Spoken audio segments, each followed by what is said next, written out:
Before we begin, I need to tell you something most Christian parents never hear. Your fear may be pushing your child further from God. Not your faith, not your convictions, your fear. And in this series, I'm going to show you how Jesus built bridges with people who didn't believe, didn't behave, and didn't fit the rules without ever losing truth. If you ever worried you're losing your child spiritually, you are not alone, and there is a better way.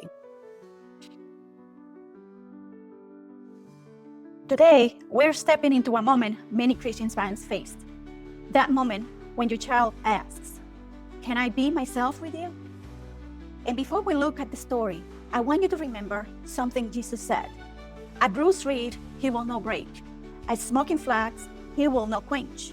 Matthew 12:20. If Jesus treats fragile hearts with gentleness, then we can learn to do the same with our children. Last Thanksgiving, my youngest daughter asked if she could bring her girlfriend to dinner. In that moment, my whole body tensed. Not because I didn't love her, but because I knew what that question really meant. What I was really asking was simple. Mom, can I be myself in your house? Or do I have to pretend to be someone else just to keep the peace? Inside, I wanted to say yes immediately. But I heard the voices from church in my head.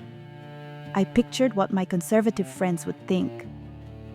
I remembered all the verses I'd memorized about this exact situation. And the truth is, I was more afraid of disappointing strangers than losing my daughter.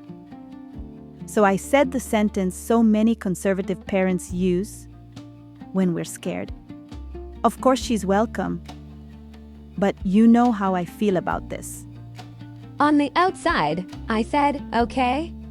I changed the subject, but inside, something shifted. Hope turned into armor. In that split second, I learned again that your beliefs mattered more than my presence. That to sit at your table, I had to be smaller, quieter, less myself. I chose correctness over connection. And it cost me a year of distance I will never get back. Before we rush to judgment, remember how Jesus treated people who opened their hearts to him. In John 4:7-10, Jesus meets the Samaritan woman and listens first. "Give me a drink." And then he says, "If you knew the gift of God, you would have asked him."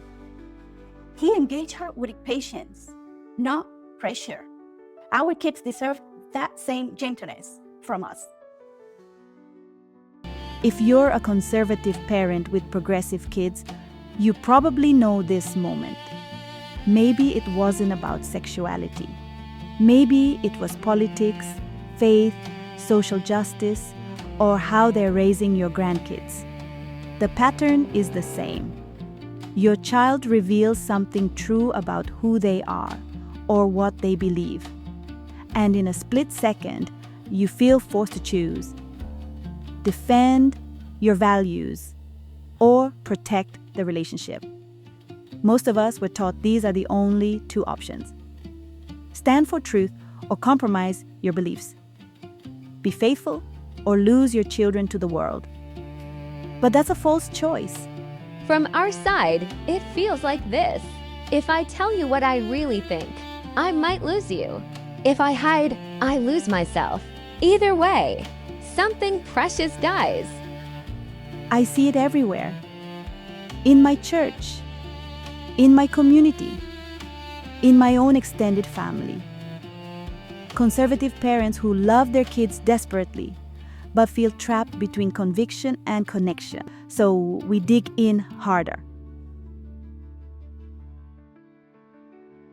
This tension is real, but Jesus shows us how the Father responds when his children come with a complicated story. In Luke 15:20, it says, "But when he was still a great way off, his father saw him and had compassion, and ran and fell on his neck and kissed him." The father didn't lead with correction. He led with compassion. And that's the legacy God wants us to live with our children. If this story stirs something in you today, don't shut it down.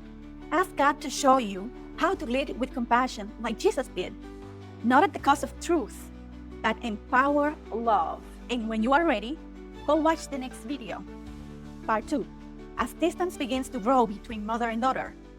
See you there.